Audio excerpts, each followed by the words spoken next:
ശ്രീമദ് ഭാഗവതത്തിലെ 1-ാം അധ്യായത്തിൽ 28-ാമത്തെ വരികൾ. രാജധാനി തതഃ സാവോത്സവർയാദവ ഭൂഭുജാം മധുരാ ഭഗവാൻ യത്ര നിത്യം സന്നിഹിതോ ഹരി.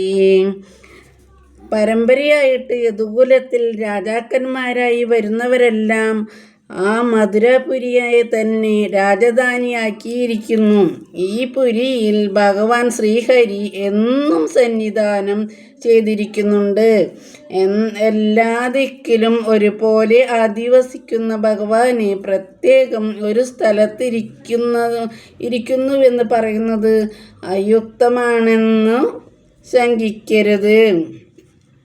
അതുകൊണ്ട് എല്ലാ സ്ഥലത്തിലും വ്യാപിച്ചു കൊണ്ടിരിക്കുന്ന സൂര്യകാന്തമെന്ന കല്ലിൽ തട്ടുമ്പോൾ അഗ്നിയെ പുറപ്പെടുവിക്കുന്നത് പോലെ എങ്ങും വ്യാപിച്ചിരിക്കുന്ന ഈശ്വരൻ്റെ മഹാത്മ്യം ചില സ്ഥലങ്ങളിൽ പ്രത്യക്ഷമായി കാണുന്നത് തന്നെ ഈ സ്ഥലത്തിൻ്റെ മഹാത്മ്യം. ഇങ്ങനെയാണ് ഇതിൻ്റെ അർത്ഥം. എല്ലാവരും സബ്സ്ക്രൈബ് ചെയ്യാം, ഷെയർ ചെയ്യാം. എൻ്റെ പേര് അനിത ശങ്കരനാരായണൻ.